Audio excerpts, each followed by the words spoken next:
know something? You're doing an awful lot of whining, and I ain't seen a tear once. Oh, I didn't mean to hurt her. I just wanted Rita to take her leave. This is Rita Pongalangan and Larry King, a mother and boyfriend, doing the worst impression of grieving parents you'll ever see. How long were you in the house? No more than 2 or 3 minutes. But little do they realize, detectives have already watched the entire thing unfold on Larry's own security cameras. That footage will show exactly how long their daughter was left in that car and how many chances they had to save her. Now, every word they say in this room will become the evidence that buries them both. It's her perfect out. It is her perfect out. Oh, my God. Do you see the big picture now, Larry? Your hands behind your back. Come to arrest for homicide. Oh, my God, man. Oh, my God, no. No, it's not a bad dream. I know. Wake up. The dream's over. It's a nightmare.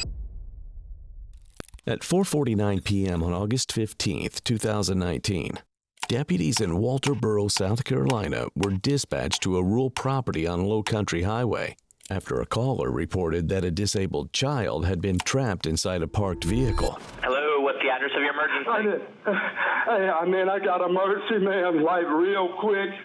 Okay, sir, what's going on? Where's it happening at? Our daughter was locked in the car. We had the car over. But my girl locked the keys in the car. We had to run to her house to get the key fob, come back. Sir, what is her name? I think she's gone, man. What's her name? Sir, can you hear me? Man, What is your name? please, 11685 Larry King. My name's Larry King. Look, we went and got the extra key fob. Got back, we couldn't find a key entry. Okay, sir, is she stuck in the vehicle still? Look, man, we got out. She's gone, man. She's gone. I need 911. Okay, you got her out of the vehicle. Is she breathing? Yes, sir, she's gone. I'm sorry, Rita. I'm so sorry. Man on the line panicking and barely able to say his own name is 45-year-old Larry King. He's trying to explain an impossible situation. A girl had been locked inside a car for hours. The door couldn't be opened. He and his girlfriend had driven off to retrieve a spare key, and by the time they returned, she was unresponsive. He also told dispatchers that he managed to get the door open and had already removed her from the vehicle before calling for help. Deputies headed there immediately. The child was Christina Pagalangan, 13 years old. She lived with severe cerebral palsy and spastic quadriplegia, conditions that left her nonverbal, unable to walk, and completely dependent on others. Despite these challenges, those who worked with her described her as responsive in her own quiet way, recognizing familiar voices, reacting to gentle attention, and communicating emotion through small but unmistakable expressions. She lived with her mother, Rita, who told police she cared for Christina full-time. On any ordinary day, Christina's survival depended on careful, continuous supervision. On this day, that supervision was nowhere to be found. When deputies arrived, they found Christina outside the vehicle, lying near the Volkswagen Jetta the couple said she had been trapped in. Her skin was visibly blistered. She was unresponsive, rigid, and showed no signs of breathing. Her internal temperature later registered 109.9 degrees, the highest reading their equipment could measure. The car itself had been parked in direct, unobstructed sunlight for hours, with no shade anywhere on the property. A climatology expert would eventually calculate that the interior had likely climbed to around 135 degrees during that afternoon. Rita and Larry told deputies a simple story. They had placed Christina in the back seat briefly while they talked outside. The air conditioning, they claimed, had been running. They said the door somehow locked itself. After trying unsuccessfully to open it, they drove to Rita's house to retrieve a spare key. By the time they returned and gained entry, they said she was already gone. It was an accident, they insisted. A tragic mistake. But as you're about to see, that version of events collapses the moment investigators review the evidence. And the truth of what happened that afternoon was recorded in real time, frame by frame. Because mounted on Larry King's property were 2 outdoor surveillance cameras pointed directly at the yard where the Volkswagen sat. Detectives recovered more than 5 hours of continuous footage from the day Christina died. The cameras captured the moment Larry carried her to the car, the hours that followed, and the series of decisions, arguments, distractions, disappearance into the house that kept the couple steps away from her while she remained trapped in the heat. The recordings also showed the failed attempts to open the door, the trips to retrieve the spare key, and the final moments before they call 911. This footage will not only blow Rita and Larry's timelines, it will give detectives, and show the jury later, that this was far more than a sad story of neglect. The following interrogation footage was obtained through public records from the Colleton County Sheriff's Office and the South Carolina Law Enforcement Division. Oh, God.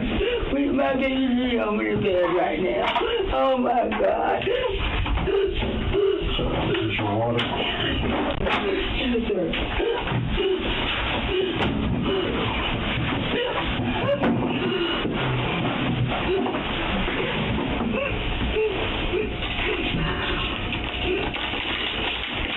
Before we get started, you got water, you need anything else?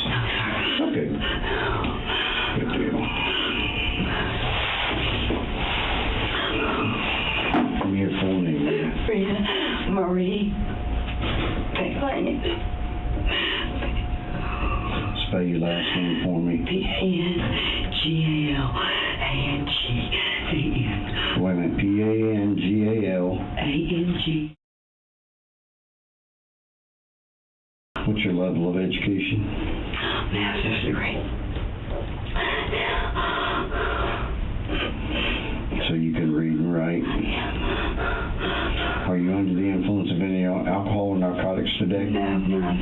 No? Rita isn't under the influence, but will soon learn that, for her, this is a rarity. After the detective reads Rita her Miranda rights, he gets down to business. That's out of the way.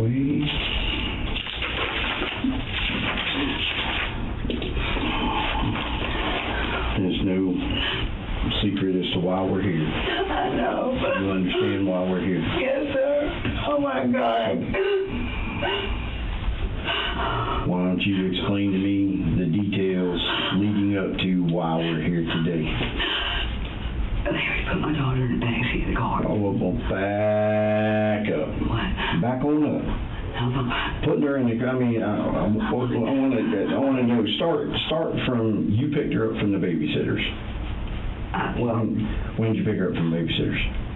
Last night. Okay. Oh no, the babysitter didn't have. The babysitter had her.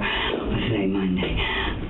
Today's Monday. Yes. No, I'm sorry. Today's Monday. I had a babysitter spend the night at my house Sunday night. Saturday night. I got her Sunday. We went to Larry's last night, spent the night, packed us a little overnight bag and stuff like that. And we were coming home today. And I was going to, I cranked up the car. I cut on the air conditioner. I opened the back door. Larry put her in. He closed the door. I went in the house to get my cigarette pouch. And when I come out, all four doors are locked. I was accidentally. That's never happened before. All four doors locked. Rita makes a big point out of claiming she only left Christina in the car for a few minutes. She seems to be missing the fact that police have already built a timeline showing otherwise. And though she insists she came back right away, the evidence, from timestamps and her own boyfriend's security cameras, will prove she did no such thing. Didn't think it was a big deal at first. Larry got little wedgie things and a closed air, and he tried to get it open. Wouldn't open. I had spare set of keys in my house, and the air conditioner was on. The air conditioner was on. I didn't think it was and she was asleep. And Larry went to go get the keys, and he brought her back. Then when he went to unlock the door, the daggum Bob was dead, but he broke the thing. He called Stokes. He called Stokes lock and key. They told him how to open it with the Bob thing. And she was gone. I thought the air conditioner was on, and I kept looking in the window at her, and she was sleeping. She was sleeping. She didn't. And I would have busted the damn window out. I would have busted that window out if I knew she was in her truck. And I don't know why. I don't know why. But the air conditioner was on. And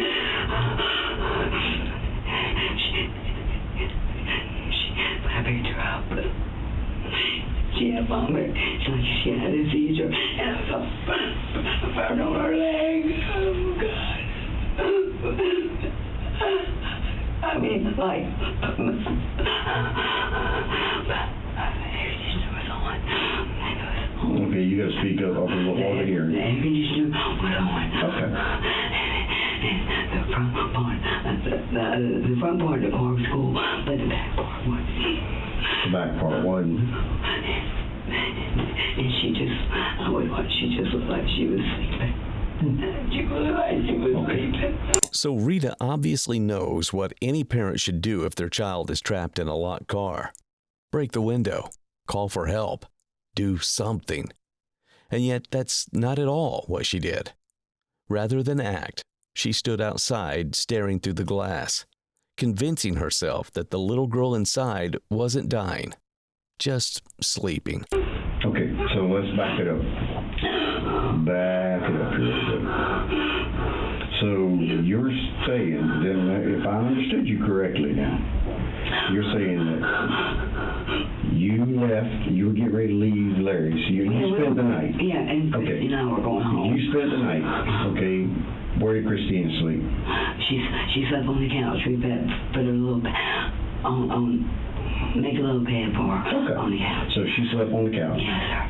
So y'all slept in the bed. In the bedroom, yes, sir. Okay. What time did you go to bed? I don't know, about 11, 12 o'clock. 11, 12 o'clock? She goes to bed about 9. So she was asleep when y'all went to bed? Yes. Okay. How'd you sleep last night? What do you mean, how did we sleep? How'd you sleep? Fine. Did you sleep fine? You went to bed at 11. Did you go to sleep? Yes, sir. You did? Yes, sir. Okay. How about Larry? Yeah, I'm sure he did, yes, sir. Okay. So, you got up this morning. She was fine. Got her up. Got her dressed. What time were y'all?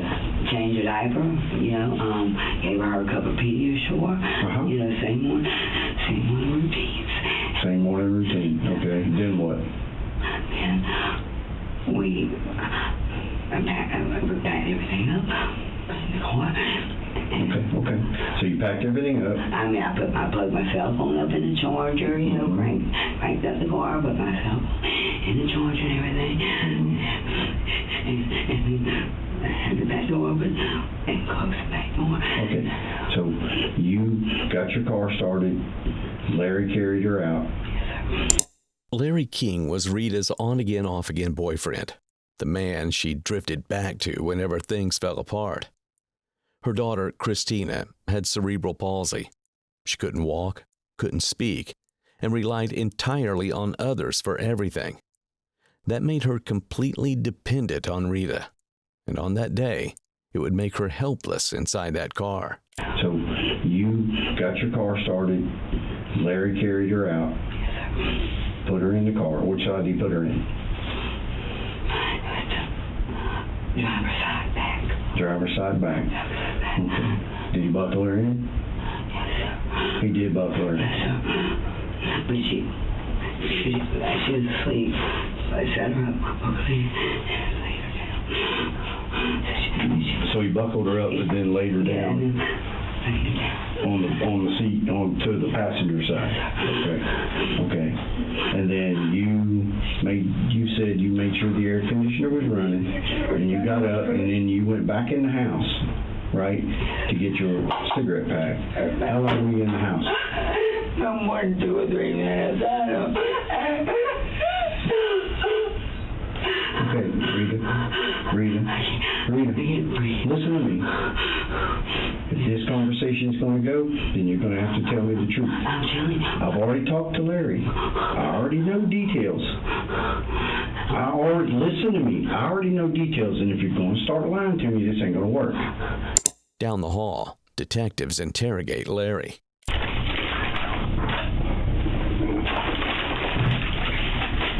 Got the chairs? Yeah, there's one back there. What's yours?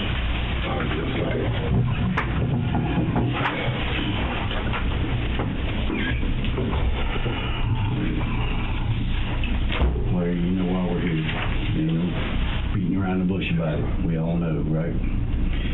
So you know I'm gonna read you your Miranda. Give me your name, full name. Larry. It is Larry. Larry Eugene King Jr. Yes. All right. Larry, how about you, we go over the events of this evening, or of this afternoon and this evening.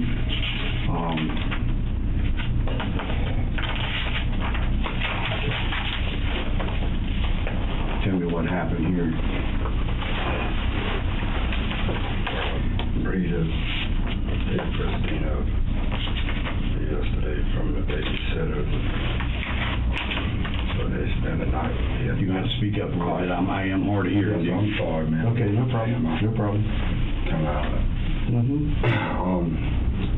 I'm just going to start what Rita got Christina to come to the house. Everything was good and all. This is today, or was this yesterday? Because you started yesterday. Yesterday. Yeah, Okay. This is when she spent the night. Oh, she started the night. Okay, that's when you started yesterday. Trying to start ahead that way. I got you. Go ahead. Go ahead. And we had a good night, whatever. I didn't sleep none. Christina slept on the couch. Rita's in the bed.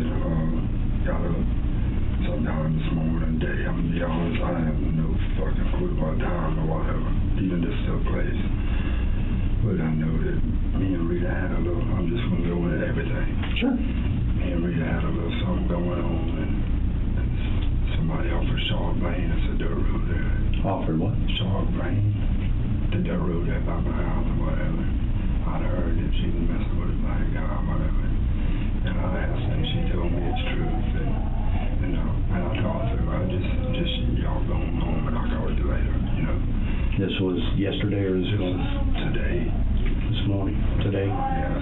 Yeah, today is today. And, you know, she cried or whatever, but, yeah, got Christina loaded up, started cars, and got her hair going or whatever. I walked in the house, she came back in, you know, please, crying or whatever. And I said, you know, I'm kind of, I wanted to lay down.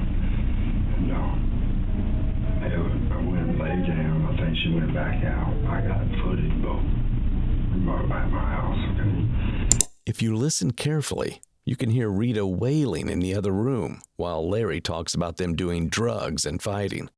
She needs Dora. She needs her Dora. Oh my God. Oh my God. No. Oh my God, no. Oh my God. Oh my God, no. Oh my God. We'll be with you. Okay. I'll try to be a good Christian. I'll be trying to be a good Christian. Trying to be a good Christian. Be a good Christian girl.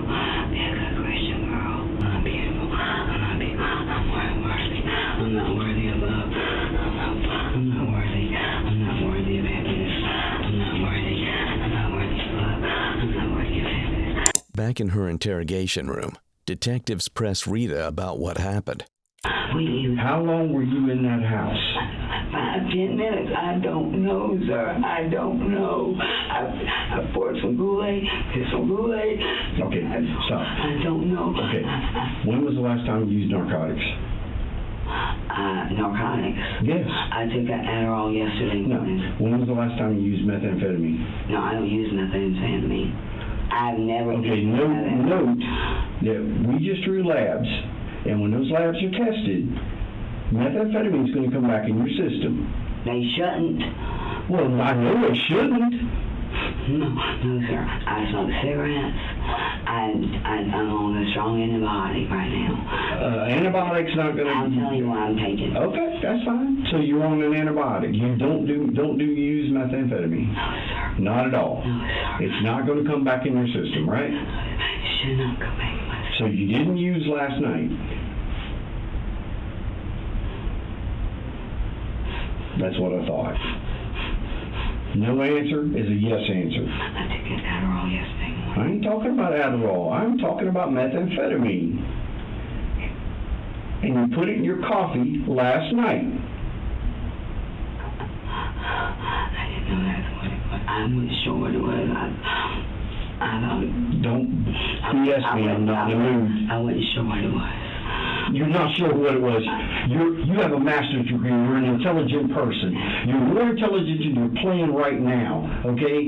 You're not stupid. You know what methamphetamine is. I do know what it is, but I tried it.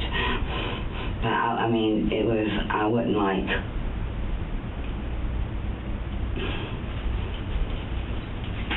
wasn't much. Your daughter is solely dependent on you. I know that. Listen to me. Your daughter is solely dependent on you. And you're doing methamphetamine while she's in the next room? No, sir. No. Don't no sir me. When you say meth, I thought smoking, because I've never been there. I wasn't sure what was in this. I had to you. I thought You're about to see the ugly side of me. But what Rita doesn't know is that police have already seen events as they've unfolded in real time that day, thanks to Larry. Then she went back out and then came back in, I think. And I went on in the bedroom, whatever. Came back and, well, I'll be honest with you, at this point, I was upset about being bugged. And so I wasn't thinking about much, nothing else. Rita stayed in there crying and talking and crying and, begging. I mean, not doing her wrong, just trying to make up or whatever. Well, when she got ready to leave or whatever, she went out there and the keys, her car was locked open, I had the key in it. I got some stuff out of the shed. I got a shim and a block or whatever. I tried to get it, but I just couldn't get in it. So we video called her roommates to get her keys or whatever. And I run over there, grabbed it, come back. The damn battery was dead. And then I called Robert Stokes, Stokes locking key. And he told me where, that it was a key switch there. I popped off the thing off the door handle. And Rita give her the key. She got in there. She opened that back door. She was down in the floorboard, man. And I freaked out, man. And I called 911 immediately. Well, yeah. And Rita is with her too. But she started the car, whatever. She said she had AC wide open. Jesus Christ. Larry's voice is soft, almost detached. The kind of calm that doesn't come from composure, but from shock. He avoids eye contact, stares at the table, and his sentences trail off before they reach any real point. It's the posture of someone trying to sound cooperative, while quietly processing the fact that his version of events might not survive the next question. So let me ask you this, okay? Basing off of your story, you guys took off, ran into town, left that child in the backseat of that car. Did it occur to you at any time to pick up a rock and break the window? Oh, I thought. Seriously. Seriously, think about it. No, I had. She was asleep. Rita said she was asleep. You got a child locked in a car, especially a child like that, who cannot fend for herself. She couldn't open that car door. She tried. Right. You and I both know that. Right. She couldn't open that door on her own. Right. My first my first inclination would have been to knock a window out of that car. You're right. You're right. But y'all loaded up, you both loaded up in the car, or the truck, and drove all the way into town and left that child by herself. She can't fend for herself now. You left her in the car by herself. For how long? That's a long time into town to her house and then back out there. You tracking what I'm saying? I am. It was a long time, but we'll see soon just how long it actually was. When all you had to do was punch the window with something sharp. You know that. I mean, you break a window, get in there and do what you got to do. But in the meantime, she's laying on the floor in that car. That we didn't know that, but that she was in the floor of the car running. You couldn't see in the car? No, but not in the tenant window shop. I could see. Well, I couldn't. I could see with the doors And I'm closed. be honest myself, I didn't look. You know, that's my house. I lived there. I got that. I told her, take her, y'all go home. I was upset. I understand that. You know, I understand where you come, but I was fucking up, and I was obsessing over this shit, and I ain't, honest to God, I wouldn't fucking think. Oh, I'm giving you an afterthought, man. Okay. Yeah, Instead of both of you getting in the truck and driving into town and taking all that time, because that's a good 2 hours round trip. So that's 2 hours. Estimating 2 hours. That's a lot of miles between your house and her house. 2 hours now. But I'm just throwing that out there. We went there and come straight back. Right. But I understand. But at that moment, I just wasn't, I had other shit on, I done what I thought was right by telling her to go home. Well, and I get that part, but it's after that. It's after that where the problems come in. Yes, sir. I didn't even fucking know. It's after you told her to go home, Yes, sir. and she didn't go home, Right. where the problems start coming in. Yes, sir. And you know yourself, that little girl wholly depended on her. What police actually found was far worse than the story Rita and Larry told. Christina was discovered in the back seat of the car outside Larry's house, her body registering a temperature of nearly 110 degrees, the highest the coroner's equipment could record. Her skin was blistered, her diaper soiled. She'd been trapped in that car far longer than Rita or Larry want to admit, unable to walk, unable to speak, and completely powerless to save herself. She had no way to defend herself. She had no way to fend for herself. She's stuck in a car. It's hot as hell in that car. She's laying in the floorboard. There's no air circulation whatsoever. Whose car is it? Hers? Rita's car. And then you drive all the way into town, and you got the spare keys, right? And then you went back out there. Where were the original keys? Rita locked them in the car, or whatever. I don't think we found another set of keys in that car. No, Rita got in the car. We got in it. Maybe she got them. I don't know. I don't know either, because I don't know. I mean, we had a key out there. Rita know a lot more than I do. I understand that. You know what I mean? But here's the thing, okay? She's not exactly telling everything right this moment. Okay, we're going to talk to her in a few minutes. You pulled the footage, brother. I got that. Well, I got your DVR. Don't worry about that. I got your DVR. Everything will be on the DVR. What Rita doesn't realize is that detectives already have more than Larry's word. They also know he had security cameras running outside his house. Larry's version of events already suggests hours, not minutes, and those cameras are about to become the silent witness that decides who's lying. Detectives haven't mentioned it yet, but they don't need to. For now, they're letting Rita talk, measuring every claim against what they already know is recorded.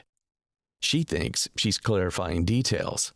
In reality, She's setting up the contradictions the footage will later expose.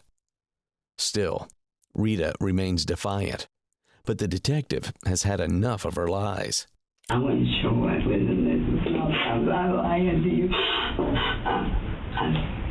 You're about to see the ugly side of me. I know. Please, sir. Right at this point, just know this. I do not care what happens to you at this point. All I'm worried about is there's a dead 12-year-old child. No, I know. What do you mean, no? I know. Now, I want straight, listen to me. I want straight answers right now. Okay? I know, tell me if I'm wrong, I know that you and Larry had a little disagreement over you having an affair, correct? Correct? Okay, yeah, we had an argument. I know he asked you to leave, correct? And he would call you later today. Yeah, and I was leaving. Let me finish. I know that he put her in the car. You turned the car on. I don't know whether you turned the air conditioner on, but you say you did. I'll give you that. I did turn the air conditioner. So then you go back into the house, and you and him sit in there for 2 hours. Oh, no, it was not 2 hours. No, sir. I'll tell you what, an autopsy is going to tell me tomorrow. Okay? Yes, sir. Tomorrow? Wednesday. Anyway, you're in that house for 2 hours. Then you come outside, and listen to me, then you come outside and you find out your car is locked and you can't get in. Now, at this time, your daughter is laying in there, totally dependent on you. She can't open a car door like a normal 12-year-old or 13-year-old, okay? She relies on mom. Okay, now listen to me. Now, so Larry goes and gets a couple shims and tries to get into the car. Then he asks you. His ass is strong. Sure. He asks you, do you want me to break a window? To which you reply, it's cheaper to go into town. Listen to me. Go into town and get the keys from your house. So then, listen. So then, both of you, two supposedly responsible adults, climb your little butts up in the truck and leave. And where was your little 13-year-old daughter? In the backseat of a locked car. Rita swears she only left Christina in the car for a few minutes, but the timeline tells a different story. At 11:15 a.m., Larry carries Christina to the car while Rita stands nearby. She claims the air conditioner was running, but the footage shows them walking away and going inside. At 11:43, they're back in the house. At 12:29, Rita steps outside, opens the car door, checks on Christina, then shuts it again and goes back inside. This is when she locks herself out. More than an hour later, at 1:44 p.m., they come out again, and by 2:03, they're kissing in the driveway before heading back in. By 3:02 p.m., nearly 4 hours after leaving Christina in the car, they're finally outside trying to get the door open. At 3:11, Larry fumbles with a tool, trying to pry the window open. And at 3:52, they drive off to get a spare set of keys. Rita says it was just minutes. The camera shows it was nearly 6 hours. Every frame of this footage dismantles her story piece by piece. Back in the interrogation room, Rita continues to use the air conditioning excuse. And the air conditioner was on, and I didn't know the air conditioner was not on. Regardless of whether the air conditioner, what would happen if the car caught fire?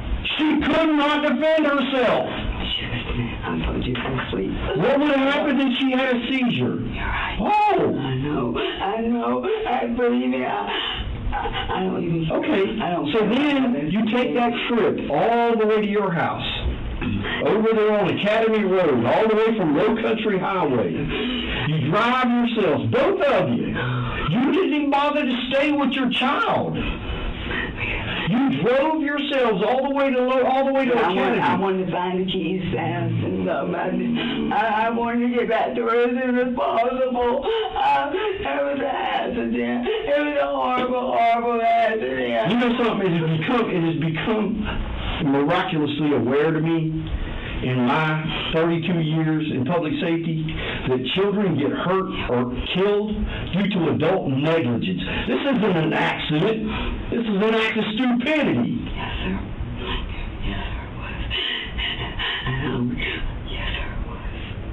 So let me explain this to you, okay? So you guys drive all the way to your house on Academy, then turn around and come all the way back. Now, how many hours has passed? If you were in the house for 2 hours or at least... We were in that house. I'm telling you what he's telling me, okay? At least 2 hours. If you were in there for at least 2 hours, then it took him 15 or 20 minutes to piss around with that car trying to get it open. Then you drive all the way to Academy. How long does that trip take? How long does that trip take? I don't know, 30 minutes. I should have busted the window. I knew that. I know. No. What did you tell him? It's cheaper for you to go get your key. Because I thought the air conditioner was on. I thought she was... I don't care if it was blowing Arctic air. You're right. I know. You left a helpless child. I know. By herself. I know. Oh my God. I know. Don't touch me. Do not put your hands on me. I'm sorry. Detectives pivot to a new phase, the confrontation. By this point, they've allowed Rita to ramble, to stack contradiction on top of contradiction. Now, they tighten the frame. One detective tells her directly, this wasn't an accident. It was an act of stupidity. It's a tactical statement. Under interrogation protocol, this shift marks the move from information gathering to culpability framing, pushing the suspect to accept responsibility, even partially. By calling it stupidity instead of murder, the detective lowers the psychological barrier to admission. But the strategy also signals a legal turning point. Rita is no longer being treated as a witness. She's the target. Sorry. You left a helpless child by herself in an automobile that was running, that supposedly the air conditioner was on. We haven't figured that part out yet. It was on. And then you drove all the way in here. Takes about 40. I know. Takes about 45 minutes. So that's 45 minutes one way. That's an hour and a half, 2 ways. So now we're up to about 3.5, 4 hours. From there to my house, about 20 minutes. Whatever, okay? I know it's not. Okay, It doesn't matter. now, you get back. You have to play with the lock to get it open, right? Okay, so you play with the lock, get it open. And she was gone. Yeah, she was gone. She was gone, I know. I know. That's my baby. I was her sole caregiver for 13 years. I'm so sorry to hear that. I made the worst mistake in my life. Yep, you sure did. The worst mistake of my life. I will live. So now, you get back there, you take her, who took her out of the car? You took her out of the car, and you laid her on the ground. I was holding her. I was holding her. I was screaming, and they were calling 911. And I laid her down and opened the revolver and said, If you opened that door, you saw what I had to see. I know, oh my God, I know, sir, I know. I can't believe it happened. You know something? You're doing an awful lot of whining, and I ain't seen a tear run. I'm crying. I'm crying. You can't even conjure up a tear. I have been crying. Sir, you just don't know. My baby, I'm about to die over her. I'll tell you something right now. Died over her. I'll tell you something right now. I stood out there, all this time I've been out there, and I stood out there and I watched absolute total strangers cry over that child more than I've seen you. No, man, no, sir. No, sir. No, sir. Oh, yeah. Next door, Larry dishes out more information detectives are using to grill Rita. Right now, it's pretty serious. It's about as serious as it gets. All I'm trying to do is I'm trying to let you know. Not that. I mean, the autopsy is going to tell a lot. Yes. Okay. It's going to tell me a lot of things. Yes, sir. So,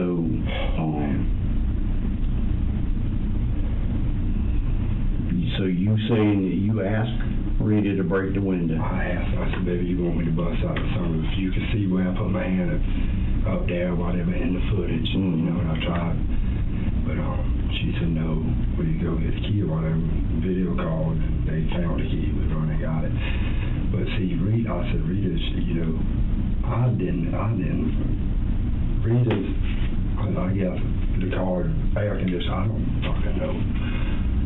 I can tell you one thing, man, if I did, I would have busted that fucking window out, because that little girl was sweet. Okay, who took the little girl out the car? Rita. When I opened the door, whatever. Rita took her out, laid her down.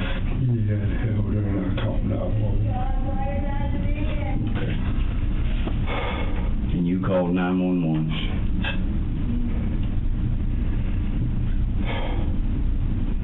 Dude, I had no time when it was like this and all that shit. It ain't no shit, but honest to God, I'll put that in fucking rest. When you were trying to use the wedge, what door were you working with? Both of them. I tried to get them both. There's 4 doors. Which boat? Yeah, I'm sorry. The driver's door, front driver, and front passenger. Okay.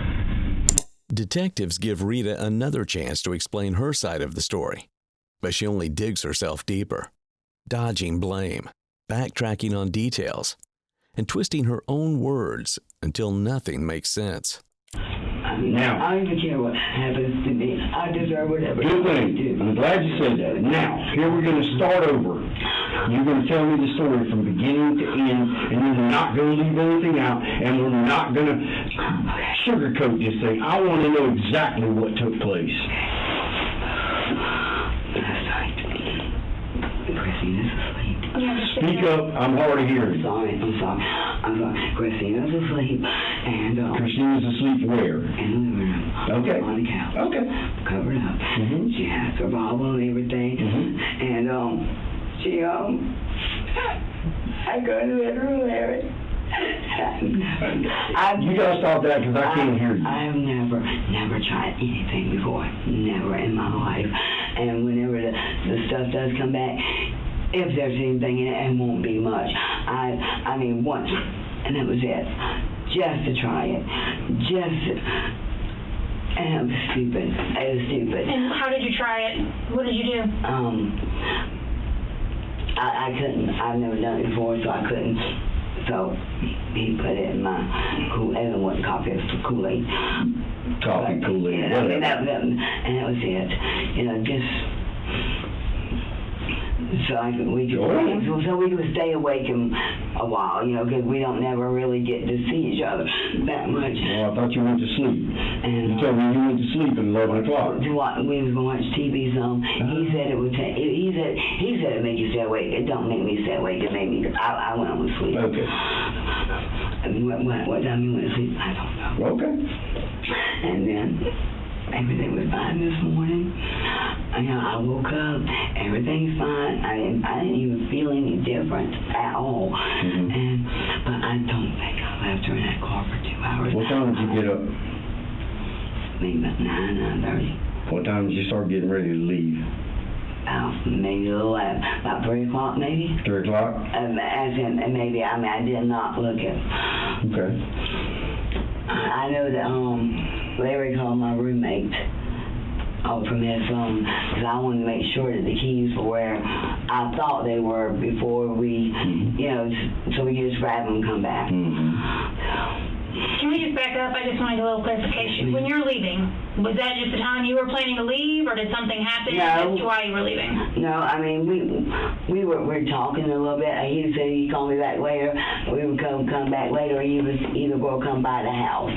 But what she's getting at is, what was the conversation in reference to your affair or side piece, whatever? The non-affair that never happened. Well, I'm just telling you what he's telling me, so that's what she's getting at. Well, what was the question? I'm sorry.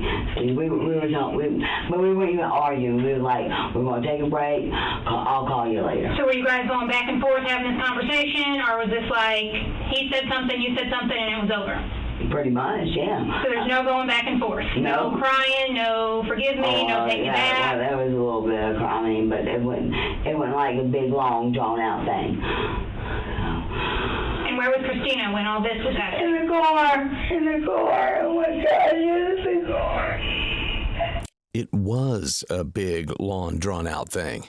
As you can see from the footage, Rita and Larry argue outside on the porch for 40 minutes before both going back inside.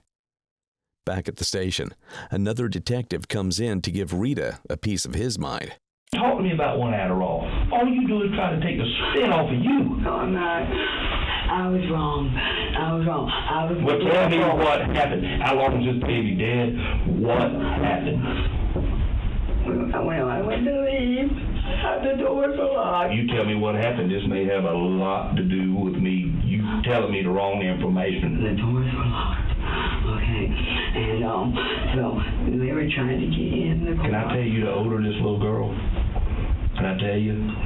But must have been for me in the car because I wash my child every fucking hour. I'm telling you, it's not telling you what you want to hear, but listen, I got a job to tell you and to let you know and to speak for this baby because she's not able to and never will again. Okay? Accidents happen. This is an accident that's not supposed to happen. This was no accident. If you want to sit there and dope and play games and you and Larry fight and you run around and this and that, turn your baby over to somebody that can take care of it. Don't let us have to come to the baby's dead in a car. I've got medical problems. You got big damn medical problems. You got something. I haven't been able to pick her up and lift her like I used to. So Larry's been helping out. I usually pick her up and put her in the car. I usually do it. I didn't today. Okay, listen. So if you turn the car on. Did anybody turn the car off, Rita? The AC wasn't on. This baby did not die with the AC on. Yes, I cut the AC on. I swear to God, I cut the AC on. What are you trying to tell me then? What's that mean? You turned the AC off. Could anybody turn the AC off? I'm trying to understand it.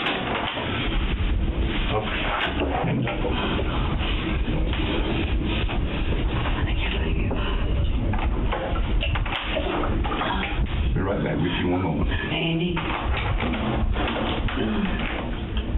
But another shocking detail will be revealed once detectives go back in to question Larry one final time. Because what Larry doesn't know is that his own security footage will soon land him in more trouble, potentially than even Rita. You was pretty pissed this morning.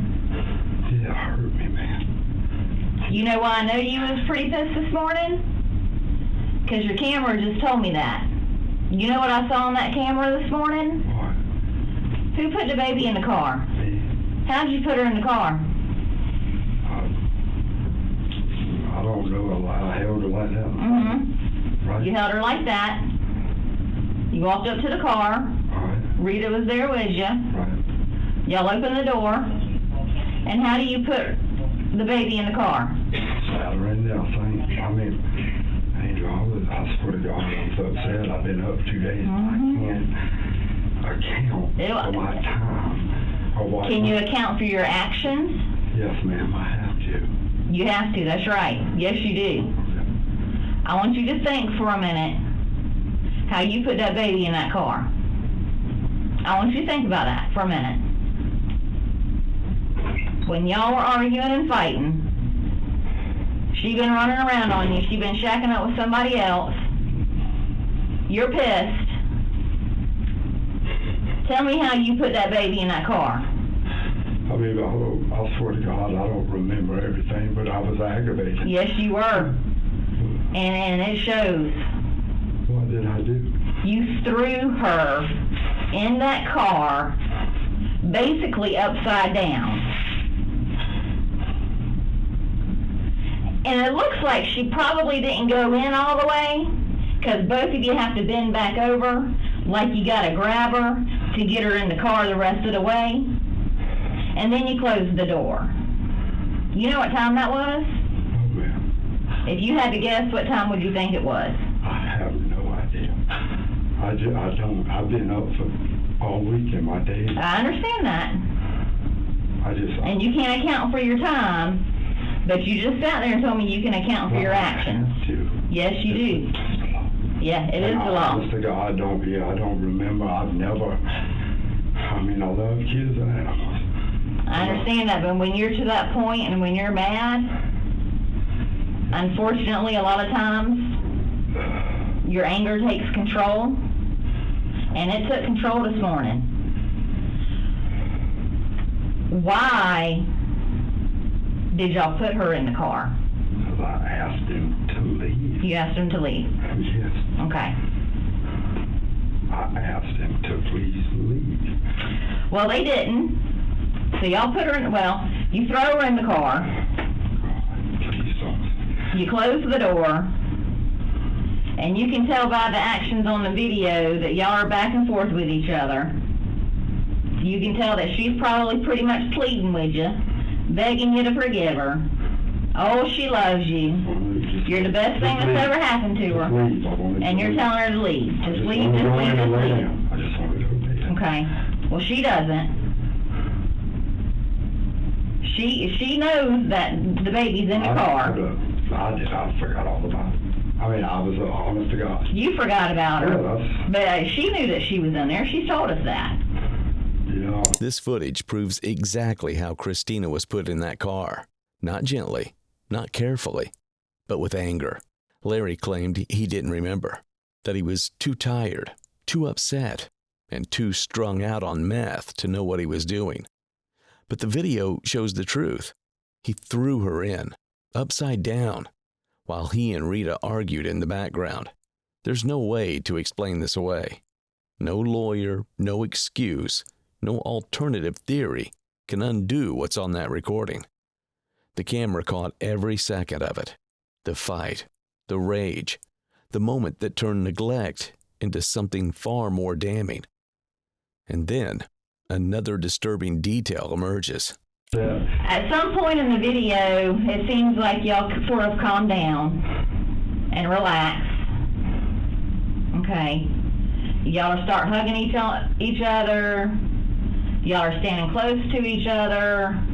Seems like you've relaxed a little bit. So the things calmed down a little bit. Yes, ma'am. Y'all went inside and had sex. How long did y'all have sex? I wish I'd have, baby. I don't know. I'm not trying to be personal and nasty and all that, but I'm going to ask you a question, okay? And you don't have to answer it if you don't want to. But typically when you have sex, are you a 5-10 minute sex kind of man, or are you a 30-40 minute sex kind of man? Sometimes when I'm using, I might be 30 minutes. I mean, sometimes I might be 10. But I mean, I wouldn't know. If you had to guess this morning, how long do you think y'all were inside making up? I don't know, babe. Whatever this is. But honest to God, I was out of it. Okay. I know I would never hurt nobody, no child intention. No, I didn't mean to hurt her. I just wanted Rita to take her leave. And I swear to God, if she would have just fucking left. But y'all made up. Yeah. You went inside and had sex. A couple of hours later, y'all come back outside, okay? A couple of hours. A couple of hours later, y'all come outside. Y'all are still talking, walking around, hugging each other. You tell y'all are still working things out. You don't seem agitated at this point. Y'all are still communicating. But at some point, she decides, well, maybe I need to go check on the baby. Maybe I need to go check on Christina and see how she's doing. At this point, she realizes the door's locked. Do you remember touching the hood of the car to feel how hot it was? I don't. You did. Yeah. Then y'all go up on the porch. Go ahead. Did I touch the hood of that car and looked in there to see, looking at that lock, if I could get to it? Look, And then, Angel, I feel like you're trying to... Go ahead, I'm sorry. y'all realize she's in the car. You mess around with the car for a few minutes to try and get in there. You can't get in there. Y'all come back up on the porch. At that point, y'all go over and y'all sit on the swing. And y'all sit there and swing for like 30 minutes. The footage widens the scope of their neglect. Hours after leaving Christina in the car, Rita and Larry sit together on the front porch swing, rocking, talking, doing nothing, while the child bakes just a few yards away. They stay like that for half an hour before going back inside, as if nothing is wrong. When detectives confront Larry with this footage, the denials start to fade. His voice wavers, his breathing changes, and for the first time, the weight of what he's done seems to register. Do you realize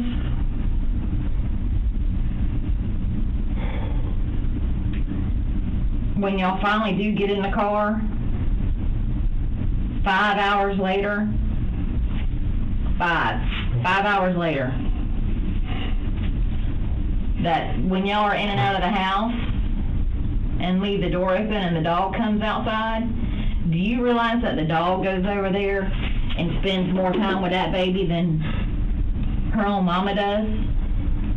More than you do? I couldn't stand it. And on the 911 call, when you're calling 911, you're telling them that that's your daughter, and the dog went over there and spent more time with that child laying on the ground dead? I couldn't, I couldn't, Angel. It freaked me out. Yeah. She sat in that car and cried. Oh. So you left her in the car by herself, then you left her on the ground by herself. I was scared, man. I couldn't. At that point, it's too late to be scared. I mean, when Rita opened that door, that's when I realized, and she followed. I thought, I swear to God, it just, man. What was the conversation before 911 was called once it was realized that she was dead? Were we trying to come up with a story? Were we trying to come up with we didn't. At first, we didn't really realize, but when I seen her, just the way she was sitting, I told Rita, she's gone, and Rita said, she's gone. No, ma'am, I'm honest. And I know come up with no story, because that would never hurt, especially an innocent child. You threw her in the car upside down. I didn't mean to. But you did. But I don't remember throwing that child in upside down. An innocent child that can't protect herself in any way. In any way. I didn't. You threw her in that car upside down. Because you were angry at Rita.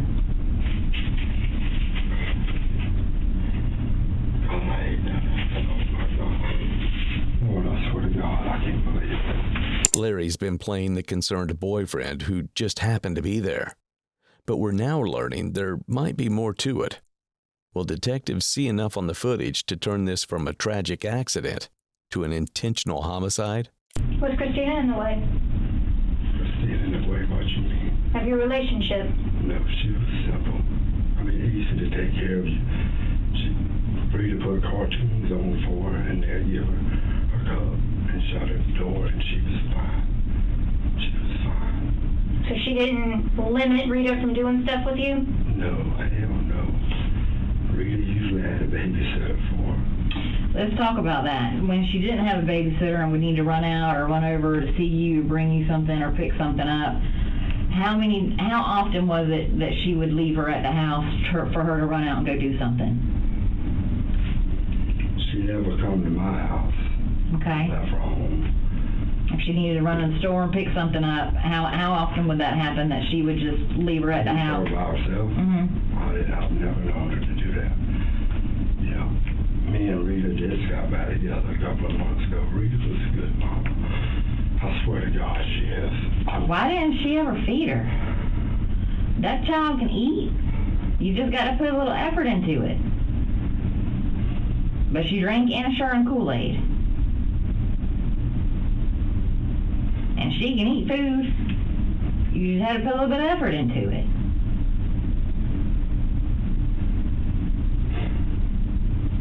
Why didn't she feed her? Because it was just easier to just feed her Ensure? When's the last time you've been to Rita's house? I went there to get the key, and I went and picked the trash up and shit day before yesterday. When's the last time you looked in her refrigerator? I've been to her house once in a year, and that was just 2 days ago. I didn't go in her fridge. You know how much food's in there? I hate fucking going there. Why don't you like going there? Because just when I stayed there about a year ago, I roamed the fucking around. Mm-hmm. And it's just bad, you know, I hate fucking going there. Would you be surprised or shocked if I told you there wasn't any food in that house? None? Besides Kool-Aid and Ensure? Yeah, because she don't cook. She usually buys out every night, every day.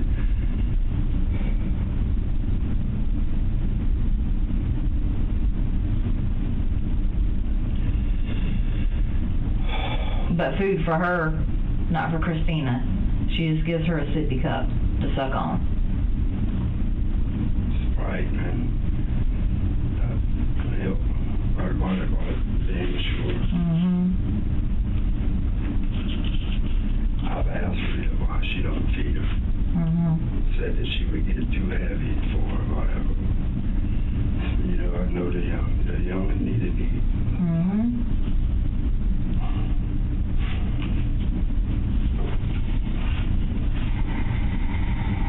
She's out of her hair now. She don't have to worry about her anymore. I know Rita loved her. Rita didn't. I understand that. A lot of people love a lot of people, but sometimes when they get to that point, they need that break, and they're going to do what they need to do. I swear to God, I don't think she would never do that. I think she was just too caught up into like what was you know, what was going on there. I know I did. It blew my fucking mind. She has a master's degree. Okay? Yes, ma'am. She's a very intelligent woman. Oh, trust me, I know. That's how She's as smart as she is and loves her child. Why would she not do what's right for that child? And if it was too much for her, or she was to the point where she needed that break, would she not do something with Christina where she could have that break? Same way. Yeah? You would think. Yeah, you would think. The detective has Larry pinned. He's squirming, and there's nowhere to hide. It ain't hard. She has a master's degree. She's smart enough to figure that out.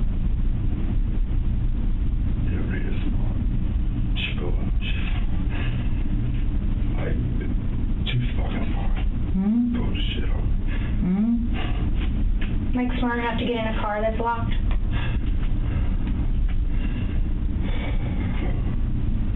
I couldn't get in it, but she fucking.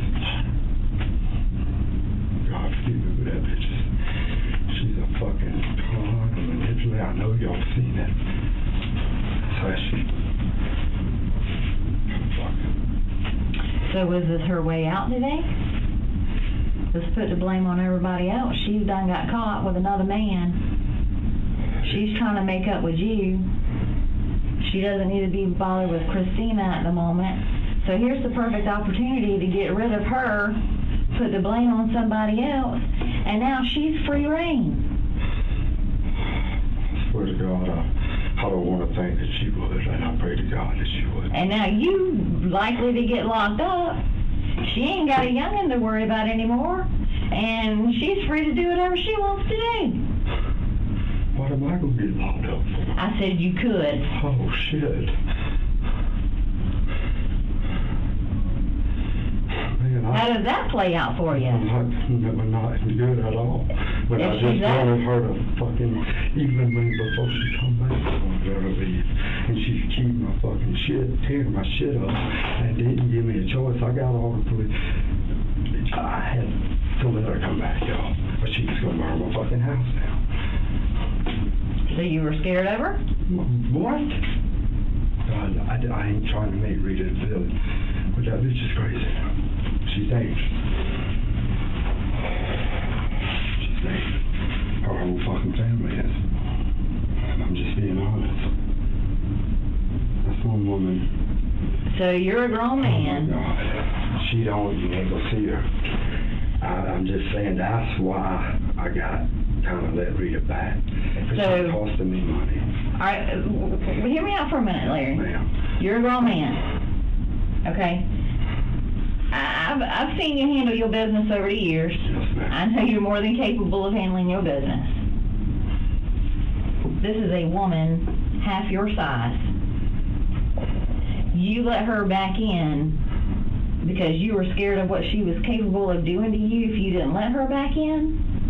It's the fact that you don't see it coming. You don't see it coming? You don't So explain to me how this is not a perfect picture today. It's her perfect out. It is her perfect out. Oh my God. Do you see the big picture now, Larry? Neither Larry nor Rita confessed to intentionally murdering Christine, but the security footage tells everything. Soon, they'll both be confronted with the gravity of their gross neglect that has, as far as the detectives are concerned, warranted homicide charges. Do you have any questions for us? Just wish to God I could change that. Well, unfortunately, Larry, we can't. Am I being charged? I don't know yet. I mean, we've got a 12-year-old child that's dead. That laid there and suffered. For 6 hours. For 6 hours. To the point where she was in the car so long. Stop. Please, please.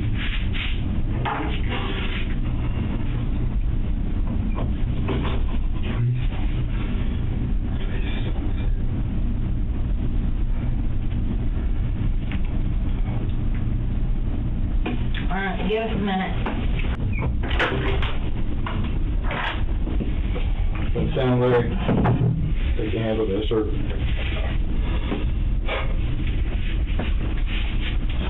You hands money back, come here, arrest for homicide. Oh, fuck. Oh, my God, man. Oh, my God, no, please, man. Yes, you're under arrest for homicide of that 12-year-old child. Stand up. Stand up. Oh, my God. Your actions and the actions of Rita led to the death of that child. Have to see well unless you want to take him let me see, make sure they're done with him, but. You want to sit down? Oh.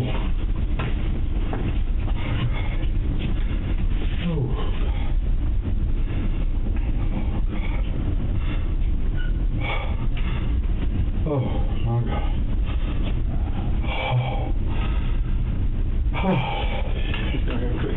Oh, God, man.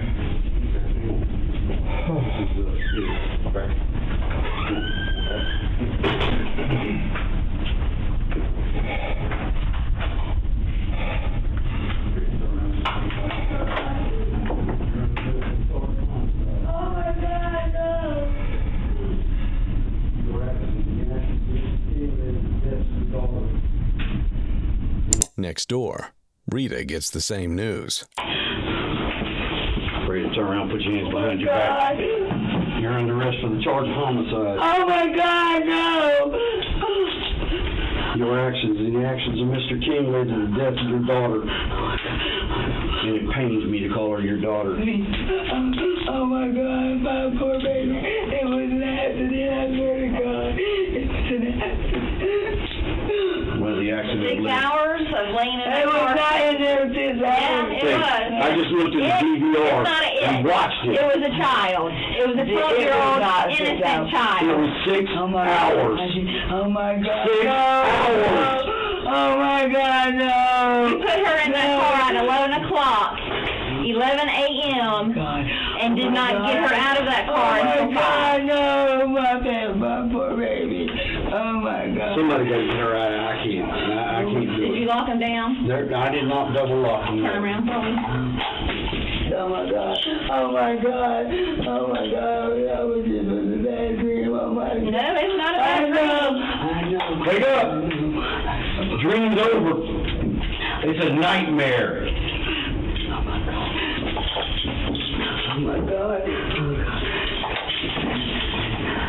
Rita Pengalangan and Larry King Jr. were arrested shortly after Christina's death on August 15, 2019. Both were charged with murder, criminal conspiracy, and infliction of great bodily injury on a child. Toxicology reports reveal that both defendants had methamphetamine in their systems at the time. After multiple delays and competency hearings, the case finally went to trial in August 2023, 4 years after Christina's death. The trial began in August 2023 at the Colleton County Courthouse. Prosecutors presented a meticulous reconstruction of the day Christina died, using Larry King's home surveillance footage to show the couple leaving her in the car at around 11:15 a.m. and not returning for more than 5 hours. They played clips of the two repeatedly walking past the car, sitting on the porch, and leaving the house, while Christina, unable to walk or speak, remained strapped inside as temperatures soared past 110 degrees.